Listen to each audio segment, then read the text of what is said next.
mundo cheio de altos e baixos, a cada dia enfrentamos desafios, mas descobrimos que a verdadeira resistência vem das nossas raízes. É a fé sólida que nos sustenta, mesmo quando tudo parece desmoronar.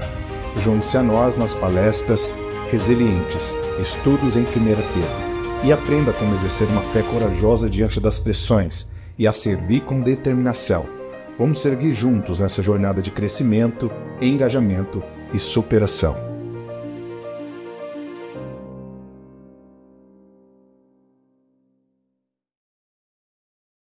Meus queridos, hoje nós vamos falar sobre um assunto que tem trazido muito caos nas famílias. A gente sabe das tragédias da natureza, e também existem as tragédias da natureza humana. Nos casamentos, nas famílias, há muita inversão de papéis do marido, da esposa. Muita gente confusa, e a nova geração crescendo sem referências do papel do marido, do papel do pai, da mãe. E nosso assunto hoje é sintonia. Sintonia, porque há muita desarmonia dentro de casa. Bom, pode ser que aqui ninguém tenha desarmonia em casa, porque está todo mundo tão feliz, tão bonito nessa manhã, né? Então, todo mundo vive bem. Então, esse caso aqui é para aqueles casais que atritam, que têm algumas diferenças e não sabem lidar com elas.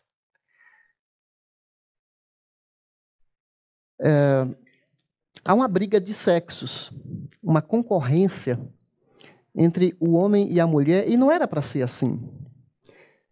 O ideal é que, a gente já tem falado isso há muitos anos aqui na igreja, muitos anos, porque a Bíblia é a favor da complementaridade, da completude, não da fragmentação, não da concorrência, não da disputa. Isso a indústria cultural sabe fazer muito bem. Essa guerra do sexo interessa poderes da mídia, da moda, da grana, porque quanto mais homens e mulheres brigam, mais se consome. Quanto mais os casais se separam, mais um vai comprar um apartamento novo, o outro vai comprar a geladeira nova, vai comprar eletrodomésticos novos, e o consumismo, o capitalismo se alimenta também dessa desagregação familiar.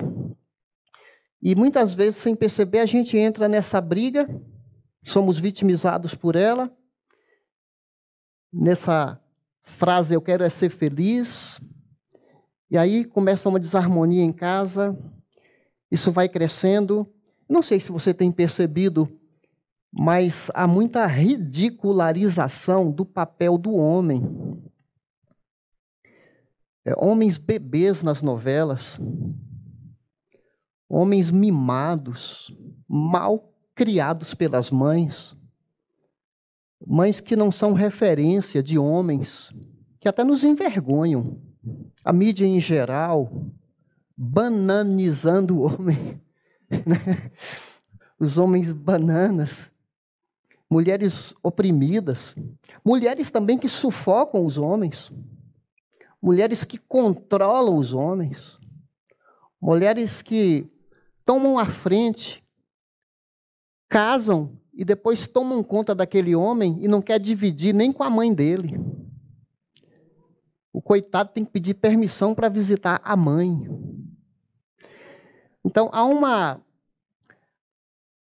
falta assim, de harmonia, de sintonia, e tomara que a gente possa hoje contribuir para abrir um pouco o nosso entendimento. Aí tem os dois extremos, né? O machismo e o feminismo. Ambos extremistas. Os dois prejudicam tanto a mulher quanto o homem, e o que a gente precisa é um homem resgatar sua hombridade, seu papel de ser um homem criado por Deus para imitar Jesus, um líder espiritual, e resgatar a feminilidade, aquela mulher que teme a Deus, que ama o Senhor, que é uma mulher de valor.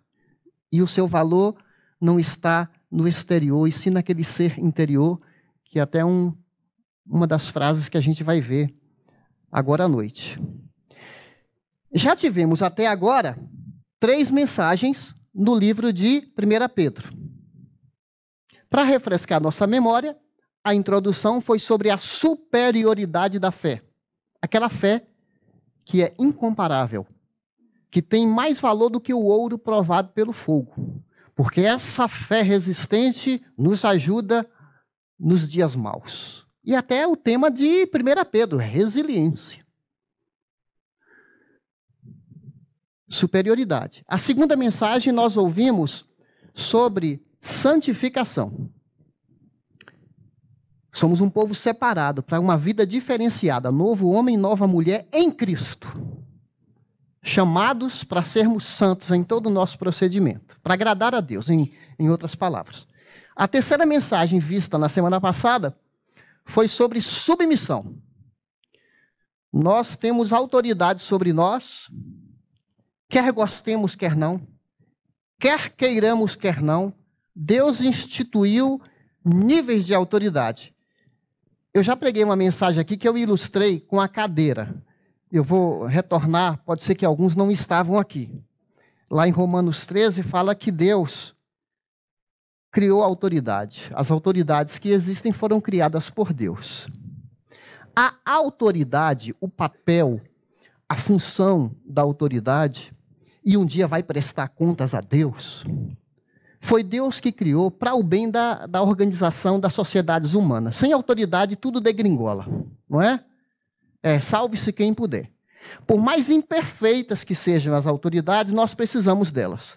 Por mais que muitas vezes a polícia não satisfaça aquilo que gostaríamos, mas Deus instituiu a autoridade policial. Então, o cargo da autoridade Deus criou. Quem ocupa esse cargo, o ser humano, o homem, a mulher que está naquela posição, pode ser que ele não corresponda.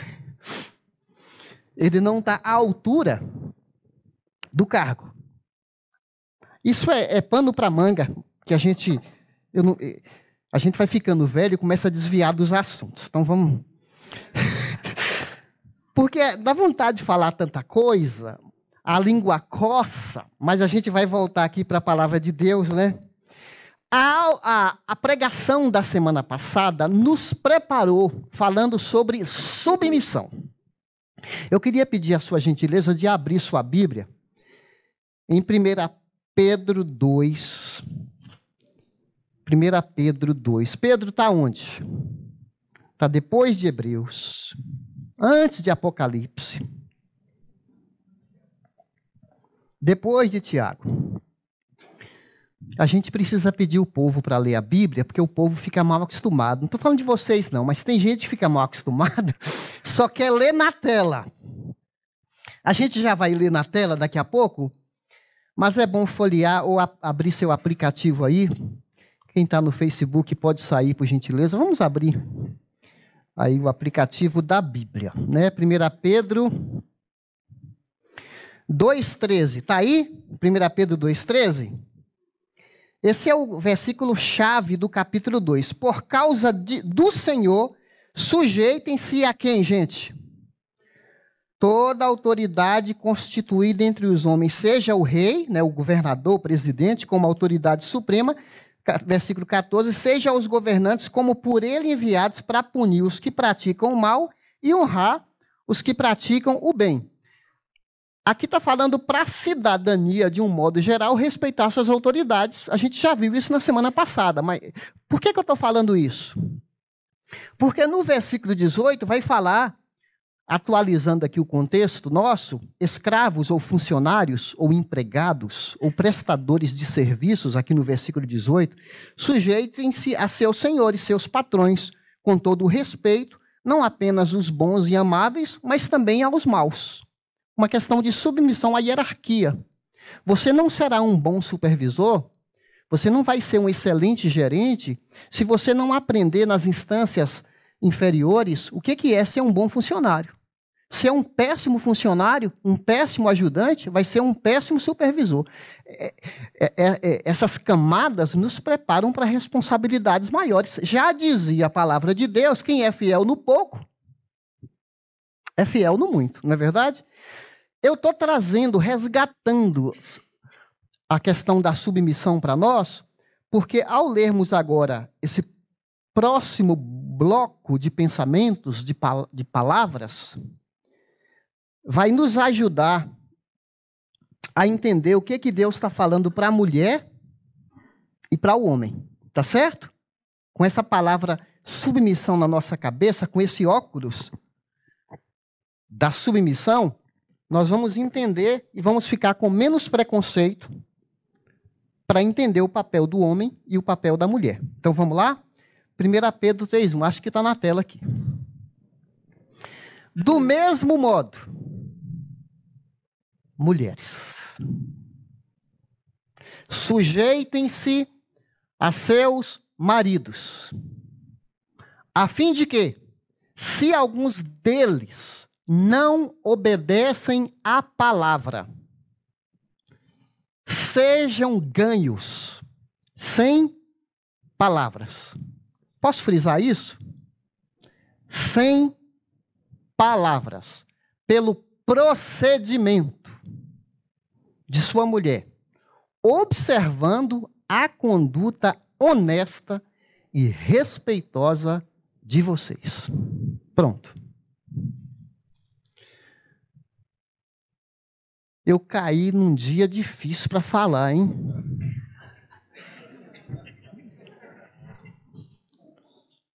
Gente do céu. Se fosse só homens aqui, seria tão facinho falar. Aí tem a esposa aqui também, que a gente já tem. Mas olha, eu já fico, às vezes, assim, com uma tremedeira para pregar sobre qualquer assunto. Aí vou entrar nessa seara, que Deus tenha misericórdia de mim. Mas ainda bem que eu quero que você saiba que não é o Edgar, né? Não é Edgar. É a palavra de Deus que cala fundo a nossa resistência. Não é verdade?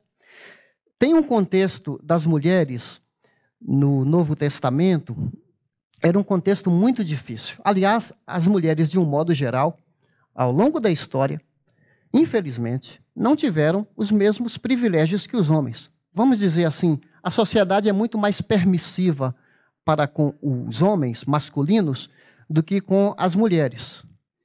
E quem está no papel de mulher sabe muito bem o que isso significa.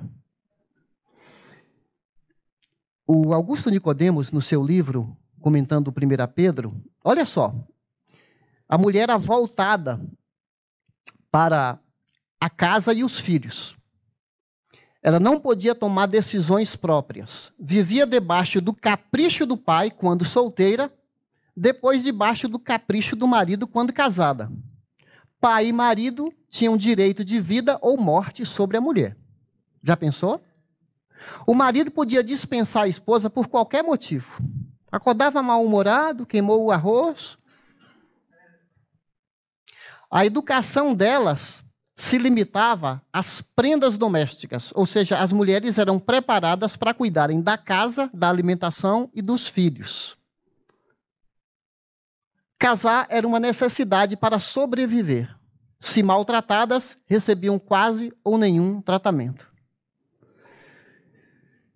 São coisas assim que a gente hoje, né, com 2000 anos de distância, acha que absurdo que era a humanidade, né?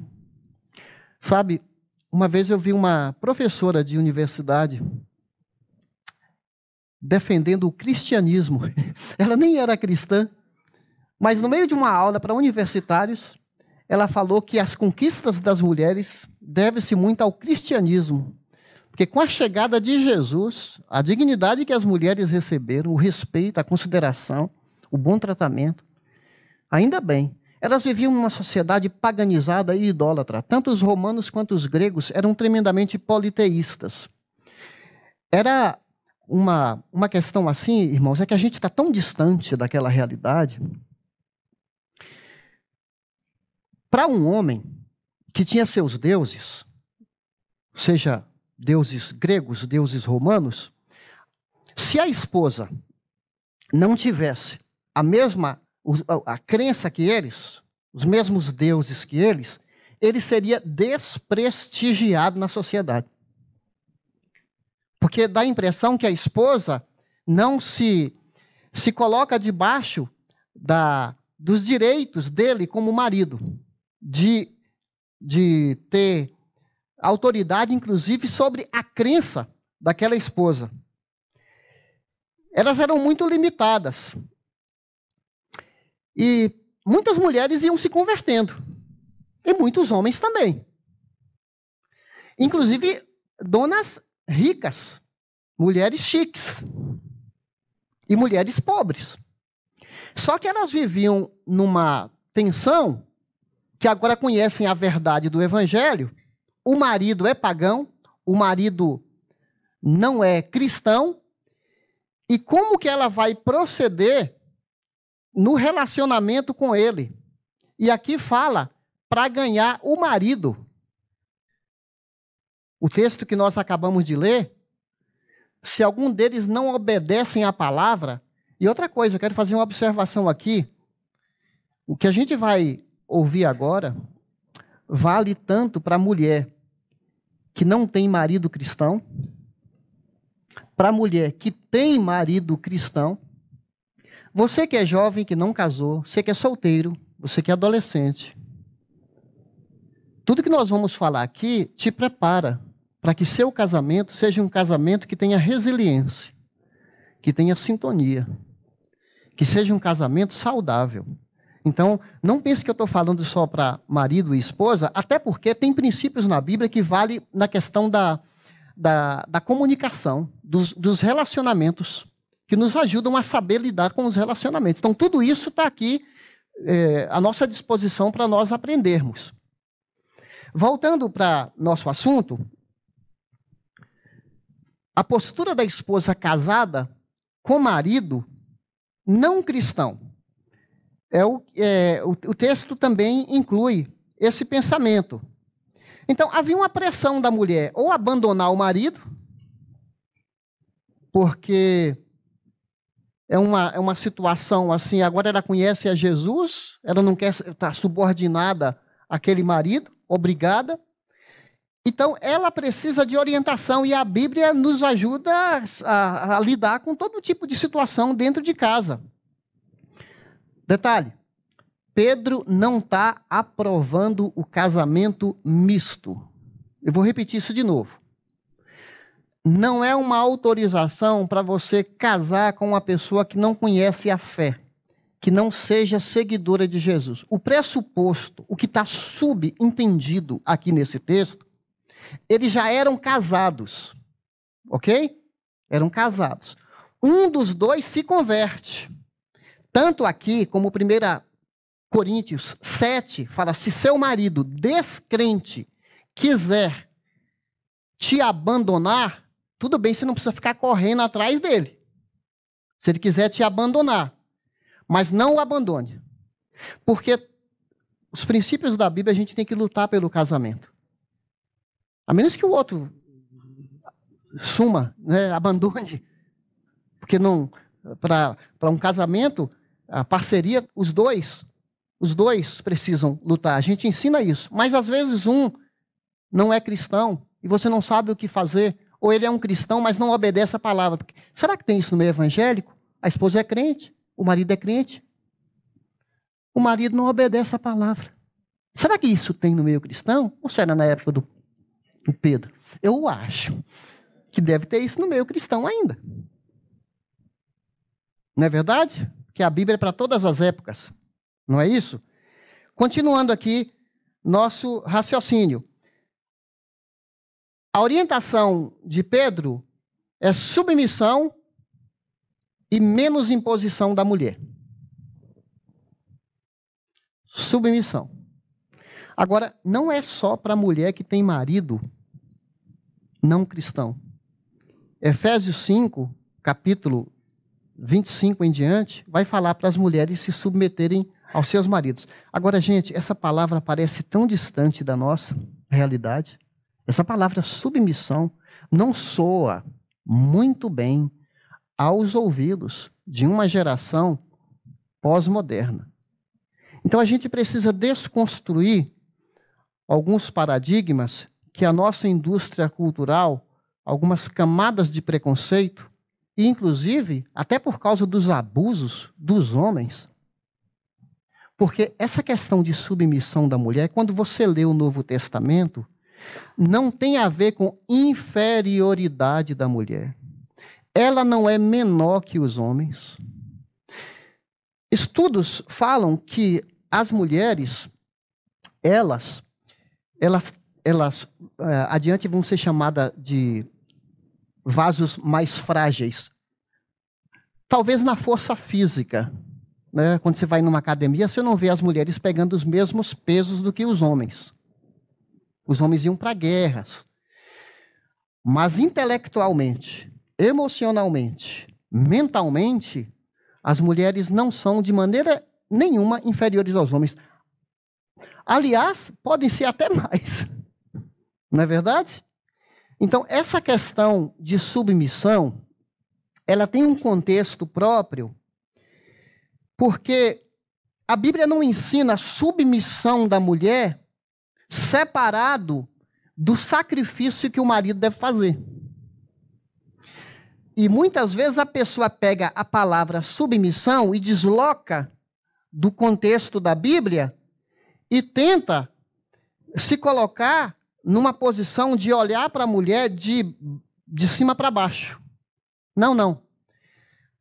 O ensino da Bíblia é que essa mulher submissa, ela tem ao lado dela um homem de valor que assume responsabilidade, um homem que a assume, um homem que, à semelhança do próprio Cristo, ilustrou o exemplo dele. Maridos, ame sua esposa, como Paulo falando, Cristo amou a igreja e se sacrificou por ela.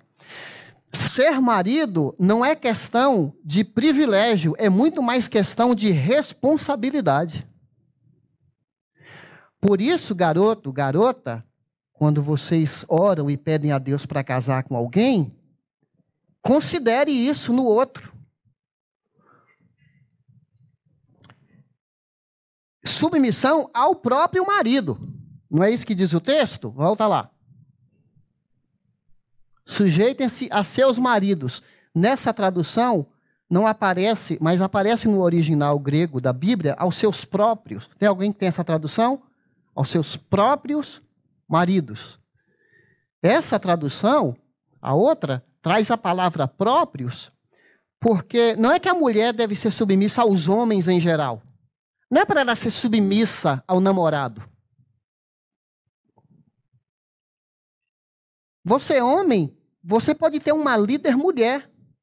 E você presta obediência a ela. Submissão. A mulher pode ser presidente da República.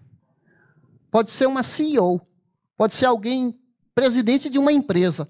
Mas em casa, ela está em sintonia com o seu marido. Tá certo? Isso não a diminui. Aliás, liberta. Porque tem muitas mulheres sobrecarregadas porque o marido se acomoda e deixa nas costas da mulher todas as decisões. Ela é uma mulher... Porque tem umas mulheres, gente, tem um tipo de mulher que ela é assim. Teve um dia que uma senhora estava conversando com alguém assim, e eu aqui conversando, aqui na nossa secretaria, acho que foi com o Rogério ou com o Paulo, e ela falando com o marido aqui, eu tinha feito uma pergunta e ele estava bobeando assim para tentar, aí ela chegou e falou assim, dá licença, a resposta é essa, Edgar, e voltou aqui para o assunto. Eu falei, que é isso? Não é? Que é isso? Então, gente, continuando o nosso texto, mais vida, menos fala. Então, requer dessa mulher que ela não fique importunando o marido, dando bibliada na cabeça do miserável. Versículo, E o WhatsApp de Bíblia, e põe na geladeira, e põe na cama, debaixo do travesseiro, e já põe música gospel de manhã, acorda todo mundo, acorda a vizinhança.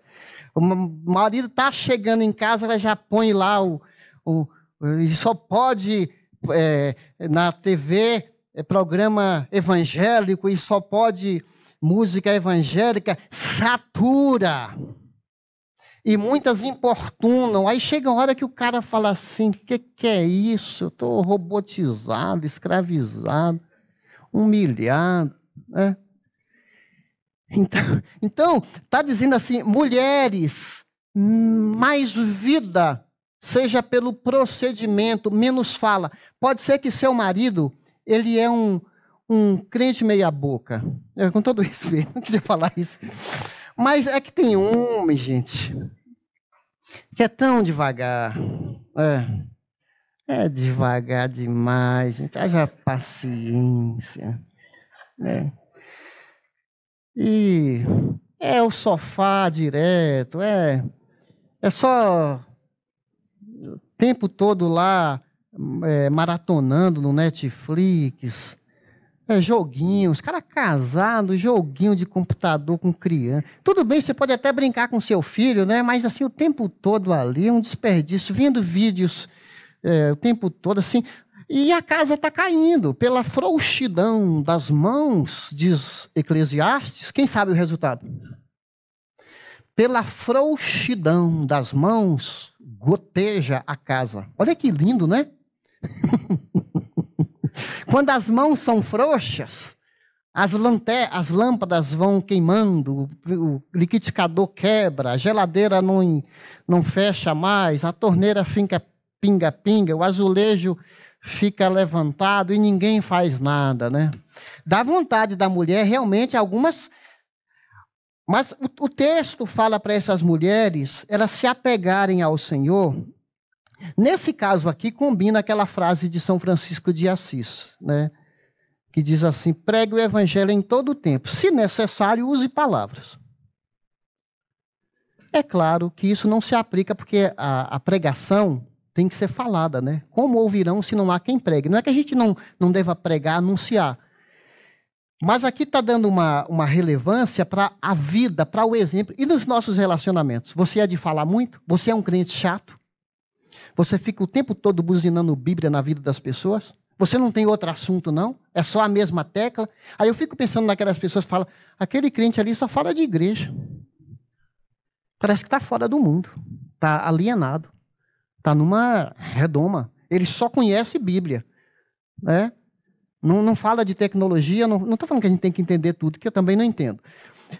Mas você não tem assunto de política, não tem assunto... outros assuntos... Só.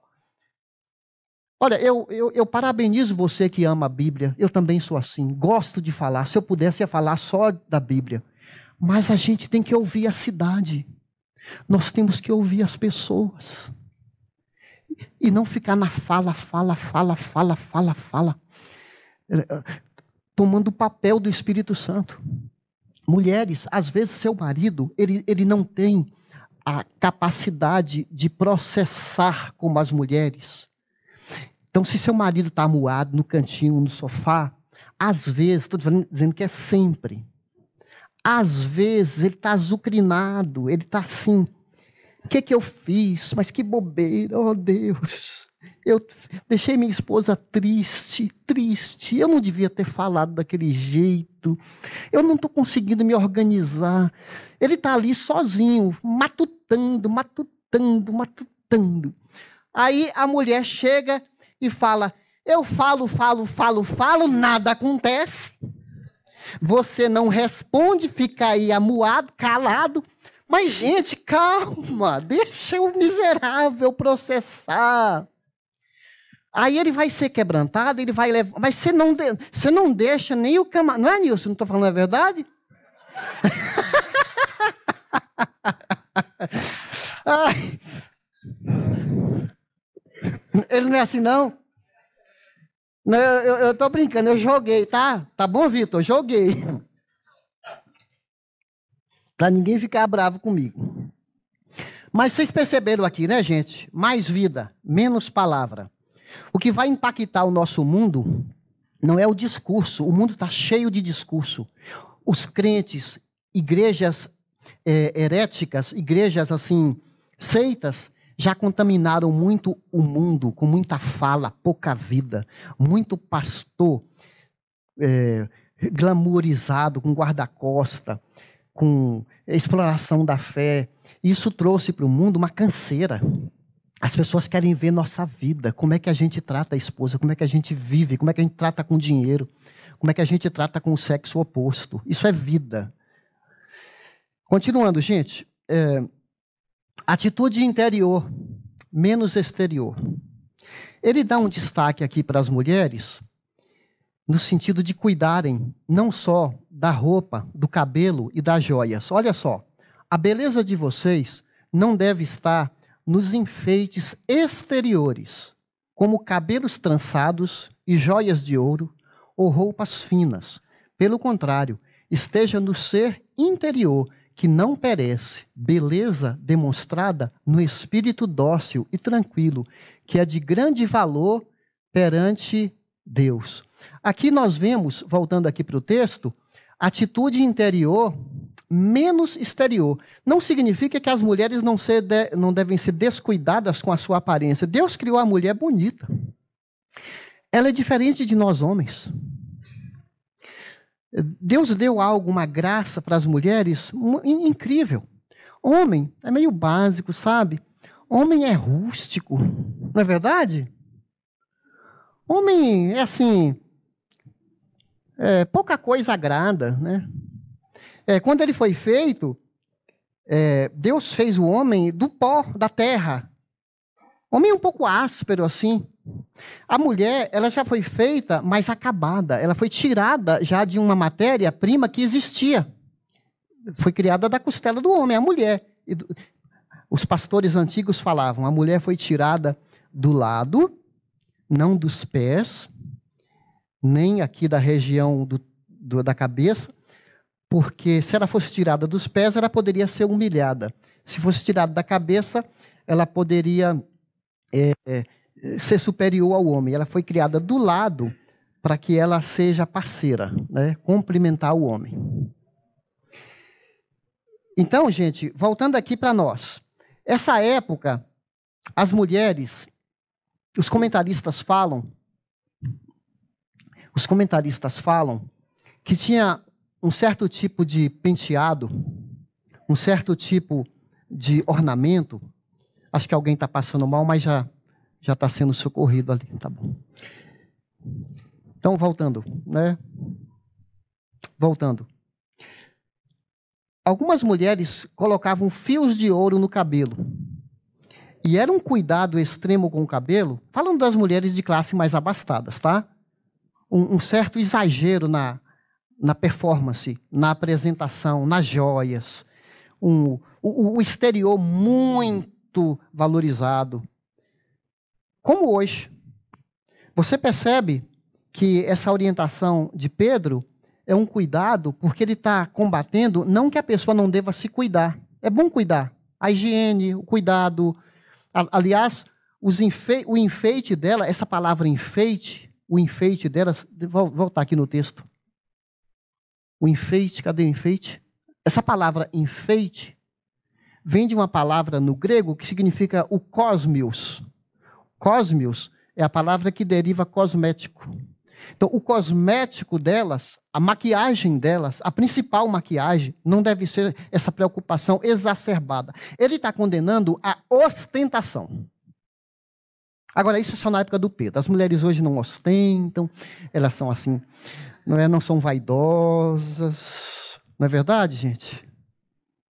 Gente, se a gente for parar para pensar no desperdício de grana que se gasta com roupa chique, colares caríssimos, vestidos caríssimos, e uma preocupação, porque, na verdade, a roupa deveria cobrir o corpo, ocultar o corpo.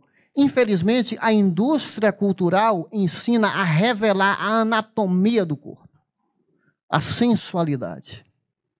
Olha que inversão de valores. Aí que coloca-se um padrão de mulher bonita, mulher malhada, mulher que está assim numa esfera estratosférica, que não come direito, que não pode engordar de nada. Aí deixa um padrão tão inatingível, deixando pessoas frustradas, preocupadas, porque a beleza exterior não satisfaz os outros. Aí tem que publicar, tem que fazer Photoshop para publicar no Facebook. Aí, há poucos dias eu vi uma pessoa, aí eu falei assim, até falei com a Sandra, essa pessoa aqui é outra foto e tal. Não, é a pessoa. Falei, puxa, eu não conheci, não reconheci. Porque a pessoa estava tão produzida que você não sabia quem era quem. Então, os filtros, né? Então, veja só, gente, há uma preocupação tão grande com esse aspecto externo, um desperdício. Olha, está difícil comprar roupa até para homem. Quando eu vou ao shopping, para não dizer que às vezes eu vou no Brás também, porque às vezes eu vou conversando no Brás, eu vou comprar calça masculina e vou lá nas lojas, a maioria das calças slim. Qual é o nome da outra, além de slim? Eu esqueci o nome. Que é muito apertadinha. Aí eu experimento lá no provador aquela calça e eu falo, quem que é esse aí? Aí eu lembrei do Dória, né? O Dória da calça apertada ali. Aí eu falei assim, olha o pastor da calça apertada lá da Batista do IP. Falei. Então, gente, a gente brinca assim, mas tem mulheres que têm uma lojinha dentro do seu apartamento. Uma loja com 50 vestidos, 100 pares de sapato, relógios que é coleção de relógio. Você já observou que às vezes a gente gasta tanto e tem gente que tem grana sobrando ou não tem grana sobrando, entra na dívida, fica no Mercado Livre, o que eu vou comprar essa semana? Aí, gente, sabe que às vezes a gente pensa assim, ó, esse povo contribui para missões? Esse povo contribui na obra de Deus? Gasta tanto consigo, desperdiça, compra coisa que não usa. Coisa que não usa. Será que ajuda na obra de Deus? É generoso? Porque é isso que a gente aprende na Bíblia. A gente abre mão das nossas vaidades pessoais. A gente precisa avançar. Olha, Timóteo, da mesma forma quero que as mulheres se vistam modestamente, com decência e discrição, não se adornando com tranças e com ouro, nem com pérolas ou com roupas caras. Se cuidem, mas você não precisa ostentar, mas com boas obras, como convém a mulheres que declaram adorar a Deus. Então, espera-se delas uma postura de serem solidárias e não entrarem nessa concorrência. Continuando os versículos, pois era assim que também costumavam adornar-se as santas mulheres do passado, que colocavam a sua esperança em Deus. Elas se sujeitavam a seus maridos como Sara, que obedecia a Abraão e lhe chamava Senhor. Dela vocês serão filhas se praticarem o bem. Olha de novo, praticarem o bem. Pedro gosta muito dessa expressão. Se você sofre, mesmo sofrendo, pratique o bem. Agora, filhas de Sara, se praticarem o bem e não darem lugar ao diabo. Olha quantas mulheres se perdem no consumismo e dão brecha para o diabo trazer desgraça para o orçamento da sua casa, porque não se contenta. Não se contenta, está sempre insaciável, está sempre faltando algo, está sempre gastando. E maridos também. Eu conheci um casal que era para serem ricos, no sentido assim, terem uma vida boa, mas o marido gastava tanto, não economizava, vivia no aluguel direto, anos a fio no aluguel, e podia guardar dinheiro, podia economizar. Eu nem sei por que eu estou falando isso. Então, queridos, eu vou entrar agora no assunto dos maridos, porque alguns até vão respirar, sobrou pouco para nós. Então, gente, vamos falar aqui, nesses minutos finais. Do mesmo modo, vocês, maridos, homens, sejam sábios no convívio com suas mulheres e tratem-nas com honra, como parte mais frágil e co-herdeiras do dom da graça da vida, de forma que não sejam interrompidas as suas orações.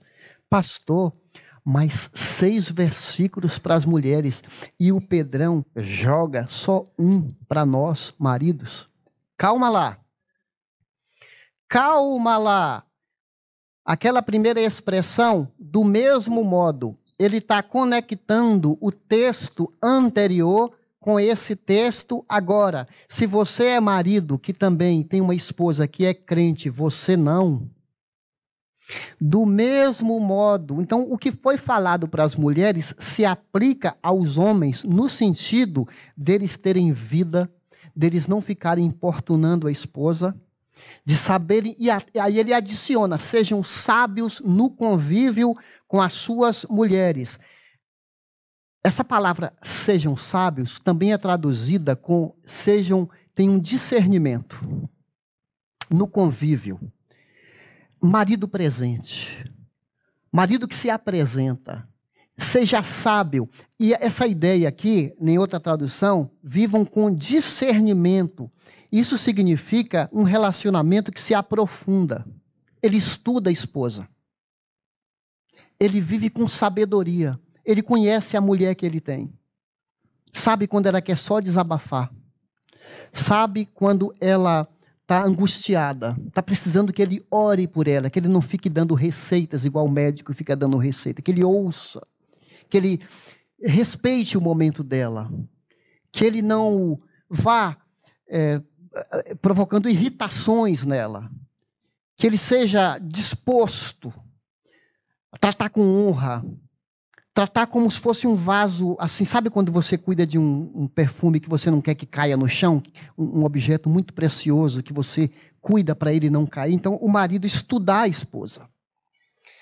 E, gente, não é fácil. Se pedir para as mulheres aqui, falem 3 coisas que seu marido gosta. Elas vão falar 3 coisas que você, homem, gosta. Se perguntar para os homens, fala 3 coisas que sua mulher gosta. Muitos aqui vão ficar mudos. Eu nem vou correr o risco. Não sabe o que a mulher gosta. Tem que ficar perguntando para a cunhada, o dia de presente, de aniversário dela, o que ela gosta para ele comprar. Eu já fiz isso e...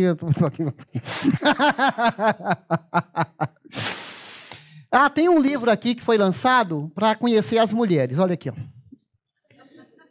Como entender as mulheres. Tá certo? E aqui, ó, é o volume 1, né? Versão resumida, tá certo? Se fosse o livro para entender os homens, acho que 20 páginas dariam. Gente, por que o marido tem que levar isso em conta? Porque ele tem que agir com menos impulsividade. Ele é um líder espiritual. Ele cuida ele pastoreia o coração da esposa. Mas eu não sou pastor, mas na sua casa você é um pastor. Você é líder de pequeno grupo, você é um pastor. Você pastoreia seu grupo, você conhece, conversa, se interessa, não age pela emoção. Então, meus irmãos, a gente vai aprendendo isso e não é na nossa força. É difícil entender as mulheres, mas Cristo entende. Deus entende. E se a gente é amigo de Deus, Ele vai nos dando sabedoria. Porque o que a gente aprende? Que é fruto do Espírito. A gente aprende a ser amoroso, aprende a ser bondoso. O fruto do Espírito, paciência, a se alegrar com ela, a sorrir com ela. Tá certo? O que mais?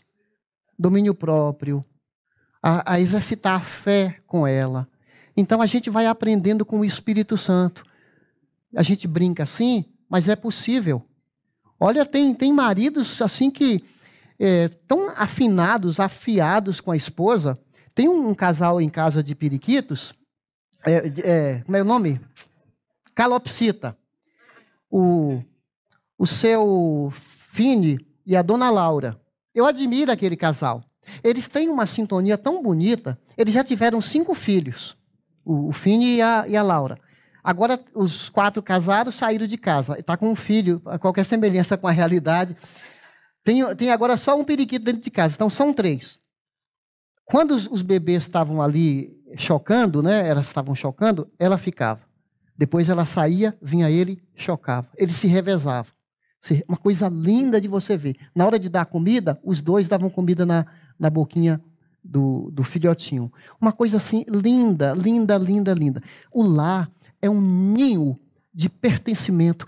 Lar, casa, é lugar que gera vida, gera saúde.